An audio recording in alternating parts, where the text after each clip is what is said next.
अस्सलाम वालेकुम नाज़रीन मोहतरम, मैं उमर फारूक और आप मेरा फेसबुक और यूट्यूब चैनल उमर स्पीक्स देख रहे हैं। नाज़रीन मोहतरम, वक्त से पहले ही मुज़ाकरात की कहानी गोल हो चुकी है।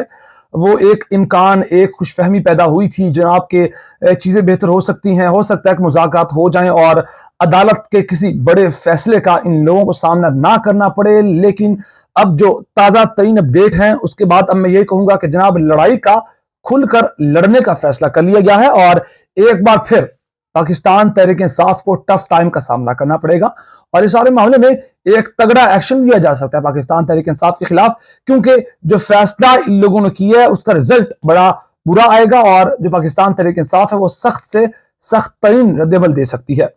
अब रिपोर्ट्स जो है वो खबरें हैं कि जनाब आज जावेद लतीफ ने, सबसे पहले बता दूं कि जावेद लतीफ किसकी ज़बान बोलते हैं, मियां नवाज शरीफ के करीबी हैं। उन्होंने कहा कि दहशतगर्दों और कौमी इदारों को, मुल्क को कमजोर करने वालों से मुज़ाकरात नहीं हो सकते। एक तरफ जबकि पीडीएम के तमाम लोग जिनमें यूसुफ रजा गिलानी, खुद इसहाक डार और ये इनके नून लीग के लोग भी शामिल हैं, वो मुज़ाकरात कर रहे हैं, तो दूसरी जानिब से पहले ख्वाजा आसिफ कहते हैं कि जनाब ये तो तमाम हुज्जत हो रहा है और कोई मुज़ाकरात मुझे कामयाब होते नजर नहीं आ रहे और करने जो करना है। और आज फिर जावेद लतीफ कहते हैं कि जनाब ये तो दहशतगर्दों का टोला है और दहशतगर्दों के टोले से मुज़ाकरात नहीं कर सकते। और फिर उसके बाद मैं आपको बता दूं कि इमरान खान ने जो एक कंडीशन रखी थी, शर्त रखी थी कि 14 मई से पहले पहले असम्बलियां वो तहलील करें, वो भी साफ इनकार कर दिया गया है कि 14 मई से पहले असम्बलियां तहलील नहीं हो सकती और हम मुज़ाकरात को खत्म कर देते हैं, कोई नतीजा नहीं निकलेगा लेकिन इसमें नुकसान आपका होगा।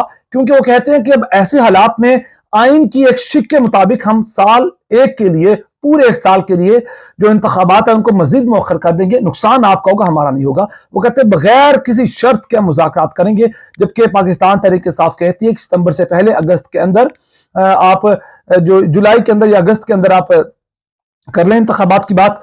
और मामलात इस वक्त क्लियर हो चुके हैं, जावेद लतीफ ने बात की और उसके बाद यह भी कहा गया कि हम किसी के दबाव में आकर इस दहशतगर्द टोले से मुज़ाकरात नहीं करेंगे। ये किसी के दबाव में किसी कौन है?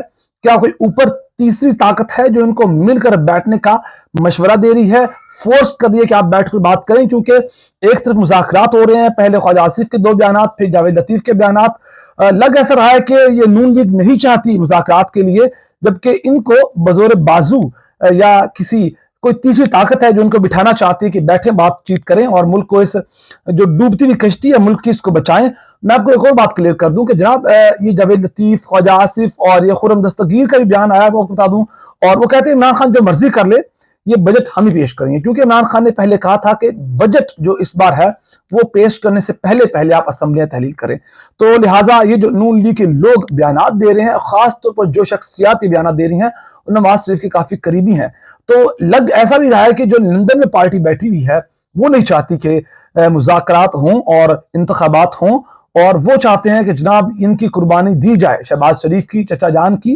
क्योंकि लंदन में जो नवाज शरीफ हैं, मरियम नवाज हैं, उनका एक ही बयानिया है और इस सारे मामले में हो सकता है कि शहबाज शरीफ और जो इस वक्त पाकिस्तान के अंदर उनके करीबी लोग हैं वो चाहते हो कि मुज़ाकरात हों और ये मामलात क्लियर हों, लेकिन दूसरी जाने से चीज़ें कुछ क्लियर नजर नहीं आ रही। और इस सारे मामले के अंदर परवेज इलाही के घर पर भी हमला किया गया, उसके बावजूद इमरान खान ने कहा कि हम मुज़ाकरात से नहीं भागेंगे, इनको मौका मिलेगा, कल को ये कहेंगे कि जनाब अदालत में कि हम तो मुज़ाकरात कर रहे थे लेकिन अब पाकिस्तान तहरीक इंसाफ हमारे साथ नहीं बैठे तो हम क्या करें। इतने बड़े तमाशे के बावजूद पाकिस्तान तहरीक इंसाफ तैयार है इनके साथ मुज़ाकरात के लिए और शाह महमूद कुरैशी कहते हैं कि हम पूरी कोशिश करेंगे कि मुज़ाकरात का कोई बेहतर नतीजा निकले।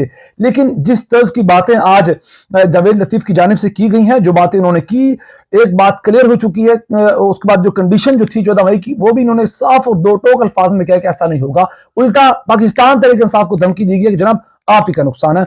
इस सारे मामले में जावेद लतीफ ने क्या कहा? उन्होंने कहा कि हालात जिस नहज पे पहुंच गए हैं तो अब मुकम्मल सच बोलना पड़ेगा। अब कोई भी हुकूमत हो सिर्फ इसका काम नहीं, बल्कि इदारों में बैठे लोगों को भी सच बोलना पड़ेगा। और उन्होंने कहा कि हकायक है कि जब दोनों जमातों ने मिसाक जमहूरियत किया तो ताकतवर हल्कों को लगा कि इनके खिलाफ कोई इत्तेहाद बन गया, तो उन्होंने एक प्रोजेक्ट लॉन्च किया और इमरान खान को लाए, नवाज शरीफ को हटा दिया। आज भी ये 2017 का रोना रो रहे हैं, ये अभी भी माजी में जी रहे हैं कि जब वो नवाज शरीफ को क्यों हटाया गया। आज भी ये एस्टेब्लिशमेंट पर उंगलियां उठा रहे हैं कि इनको नहीं पता कि इस वक्त पाकिस्तान के हालात क्या हैं। और इस सारे मामले के अंदर जो जावेद लतीफ हैं वो इस सारे मामले में जो मजीद बात करते हैं, वो कहते हैं कि जनाब जो कौम के अंदर इंतशार फैलाता रहा इमरान खान और इसको दोबारा लाने की तैयारियां हो रही हैं, क्योंकि अब इन्हें शक पड़ रहा है कि इनको पता है कि इंतखाबात होंगे, इलेक्शन होंगे तो इमरान खान दोबारा आएंगे, लिहाजा ये फिर सारा का सारा मलबा इस्टेब्लिशमेंट पर डालने की कोशिश कर रहे हैं। कहने जनाब ये तो एक इंतशार फैलाने वाले को दोबारा लाने की कोशिश कर रहे हैं, जिसकी बुनियाद मुज़ाकरात है, इसलिए मुज़ाकरात करवा रहे हैं। तो जो किसी का वर्ड इस्तेमाल किया था वो आज इस बयान के बाद क्लियर हो चुका है। उन्होंने कहा कि कभी दहशतगर्दों के विंग से मुज़ाकरात नहीं हो सकते। अंदाजा कीजिए, पाकिस्तान तहरीक इंसाफ पाकिस्तान की सबसे बड़ी सियासी जमात, उसको दहशतगर्दों का विंग कहा गया है। और कहते हैं कि इन्होंने पेट्रोल बम फेंक के आलमी कुव्वतों के आलाकार बनने वालों से हम मुज़ाकरात नहीं करेंगे। कौम का मुतालबा है कि नवाज शरीफ के खिलाफ होने वाली साजिश के मुजरिम से समझौता करने की बजाय इन इदारों के जिम्मेदारान को कटहरे में लाया जाए जो ये साजिश करते रहे। फिर अगेन जबान बोल रहे हैं, किन खिलाफ? इदारों के खिलाफ, एस्टेब्लिशमेंट के खिलाफ।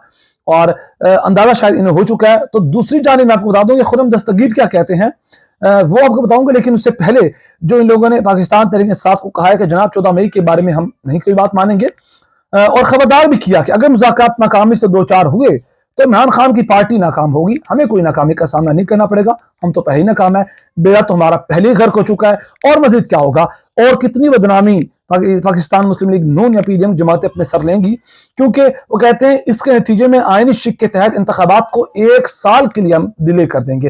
वो डर था इमरान खान के अंदर, जो कह रहे थे कि अगर आज इंतखाबात ना हो इस साल में आइन के मुताबिक, तो कल को जनाब क्या होगा, ये कोई अगले 2 साल के लिए इंतखाबात डिले कर देंगे। ये बात। दूसरी बात, अब इलेक्शन कमीशन ने नोटिस जारी कर दिया है पीटीआई को, जनाब आज आप जो रैली है लेबर डे पर नहीं निकाल सकते, कोई सियासी रैली नहीं थी, ये जो मजदूरों का दिन है वो मनाने के लिए, मजदूरों के साथ इजहार यकजहती के लिए ये रैली निकालनी थी पाकिस्तान तहरीक इंसाफ, लेकिन उन्हें इलेक्शन कमीशन की जानिब से नोटिस जारी कर दिया गया। और पाकिस्तान तहरीक इंसाफ ने कहा अब हालात क्लियर हो चुके हैं, जो मंजरनामा है वो सामने नजर आ रहा है, ये इंतखाबात नहीं करवाएंगे। उसके बाद कल फिर जो सुप्रीम कोर्ट है वो एक्शन लेगी, क्योंकि उसने कहा था अगर पूरे मुल्क में इंतखाबात करवाएं तो ठीक है, लेकिन अगर पूरे मुल्क में इंतखाबात नहीं करवाते तो 14 मई को आपके इंतखाबात करवाना पड़ेंगे। 14 मई के लिए तैयार नहीं है तो उसका रिजल्ट क्या होगा? जो सुप्रीम कोर्ट है वो कोई अपना तहरीरी फैसला जारी करेगी, बड़ा हुक्म जारी करेगी। चीफ जस्टिस कह चुके हैं कि जनाब कोई शदीद संगीन नताइज का सामना करना पड़ेगा, उसके बदले में ये सुप्रीम कोर्ट पर हमला कर सकते हैं, कोई नई तहरीक लॉन्च कर सकते हैं, 1997 को दोहरा सकते हैं, और फिर उसको जो आइन और कानून है, जो सुप्रीम कोर्ट है, उसकी ताकत को बहाल रखने के लिए पाकिस्तान तहरीक इंसाफ भी रैली के लिए तैयार है। लॉन्ग मार्च का ऐलान कर दिया गया है, जो आज अंदाजा करें कि जो हुकूमत, जो इलेक्शन कमीशन पाकिस्तान तहरीक इंसाफ को एक लेबर डे पर एक छोटी सी रैली नहीं निकालने दे रही, तो क्या कल को तहरीक जो पाकिस्तान तहरीक इंसाफ या इमरान खान शुरू करते हैं उस पर कुछ काम करने देंगे? अगर ये चीज मामला ऐसे चलते हैं तो फिर तगड़ा एक्शन लेंगे पाकिस्तान तहरीक इंसाफ के खिलाफ, और फिर दोबारा मैदान जंग सजेगा केनाल रोड पर, जमान पार्क पर धावा बोला जा सकता है जैसे पहले बोला गया था। फिर ये एक्शन का इस्तेमाल करेंगे पाकिस्तान तहरीक इंसाफ के खिलाफ, और फिर चीजें खराब होगी, क्योंकि पीटीआई ने कह दिया कि 1 साल का डिले क्या करना, हम तो 1 दिन के लिए भी डिले नहीं करने देंगे। दूसरी जानिब इनके मिजाज कुछ और बताते हैं हुकूमत के, तो आने वाले चंद दिन इनके इस वक्त जो बयानात हैं उनसे लग रहा है कि कुछ बेहतर नहीं होने वाले, और जो सियासी इस्तेहकाम का ख्वाब देखा था पाकिस्तानी कौम ने और जो सियासतदानों ने, वो ख्वाब अब एकदम चिकनाचूर हो चुका है। और अब देखते हैं, कल मंगल का दिन है, चंद 24 के करीब घंटे बाकी रह गए हैं, अदालत के अंदर क्या बयान दिए जाते हैं कि हमने क्या फैसला किया है, मुज़ाकरात हुए नहीं हुए, कामयाब हुए नाकाम हुए। और कल का इंतजार कीजिए, बहुत सारा ख्याल रखेगा, हमें दुआ में याद रखेगा। अल्लाह ने के बाद।